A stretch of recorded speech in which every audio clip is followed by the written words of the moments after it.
3 years after my parents got divorced, I ran into my mom at a restaurant. She was having dinner with her daughter. When she saw me, her expression looked a little uncomfortable. Right before she left, she pulled up her phone and opened Venmo. Here, let me send you some money. You and your dad can get yourself something nice to eat. I pushed her phone back. No thanks, Sarah. It's not like you ever cared much about me or dad before. Her face tightened, and she frowned hard. Why do you have to be as stubborn as your father? If you had stayed with me, you wouldn't be working as a server right now. Tell your dad this. If he admits he was wrong, I'll take you back and give you a good life. I just stared at her coldly and said nothing. Did she not know? My dad had already been dead for 3 years. Sarah Miller looked me up and down, taking in my dirty apron and hands cracked from the cold. She sighed softly. I never should have agreed to let your father take you. It's really been hard on you, hasn't it? If he can't afford to raise you, he should have let go. I shot back coldly. Don't worry about it, Sarah. We're strangers now. Talking like that might give people the wrong idea. Her face darkened. She looked like she wanted to say something else, but fell silent, turning to walk away. I stood there holding my tray, my fingers stiff. A coworker came over. You okay? I shook my head. Another coworker whispered, was that Sarah Miller from Miller Group? I heard she's completely devoted to her ex-husband. She burned bridges with her whole family for him back in the day. I saw an interview where she said the people she failed the most are her ex-husband and her son. I let out a cold laugh. If she really felt that guilty, why would she have abandoned them? Seeing my disbelief, my coworkers explained. She walked away with nothing for his sake. She gave up custody voluntarily, willing to start from scratch. I heard she built a primary school in a poor mountain area and named it after her son. She's done more than enough. I looked up, my voice expressionless. She pretended to be broke in front of her husband. When she left with nothing, she stuck him with all their debt. He had to donate part of his liver and sell his own blood to pay it off. My dad got a post-op infection and couldn't afford surgery. Meanwhile, she was at an auction buying her new boyfriend a $1 million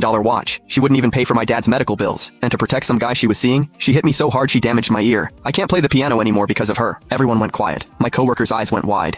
I stayed perfectly calm. Yeah, I'm her son. They shut up immediately. After a moment, one asked, but didn't you just say your dad is already... I didn't answer. Lowering my head to kept working, shutting out the gossip. After my shift, I bought a bunch of white chrysanthemums and a birthday cake. At the cemetery, I set the cake in front of the headstone, where my dad's smiling picture looked back. I crouched down, softly singing, Happy birthday. Happy birthday, Dad, I whispered. I ran into her today. I don't think she knows you're gone yet. The next day, the restaurant was eerily quiet when I showed up. My mom was sitting in the middle of the dining room, an untouched cup of tea in front of her. Her face was dark. The manager wiped sweat off his forehead, forcing a smile. Ms. Miller, we'll definitely look into what happened yesterday and get back to you with an explanation. Before he could finish, her eyes locked onto me, hitting me with a familiar wave of pressure. I walked over, my voice hard. Sarah, what do you want? She looked up, her tone ice cold. Something was wrong with your food yesterday. My daughter got sick on the way home. Her father is very upset. I smiled tightly. So, are you using this as an excuse to come after me? Or do you want to drag me and my dad over to apologize to Caleb like you did 3 years ago? Her expression shifted instantly, as guilt flickered behind her eyes. She remembered that night 3 years ago, the way she'd played us for fools. Back then, my dad and I believed she'd gone bankrupt. She claimed she lost her company, was drowning in debt, and wanted a divorce so she wouldn't drag us down. My dad worked a dozen jobs a day to pay off her debts. So exhausted he fell asleep standing up. Debt collectors hounded us until my dad went to an underground clinic and donated part of his liver. The day he came home, his face was shockingly pale. Yet he gritted his teeth, bought me a small cake,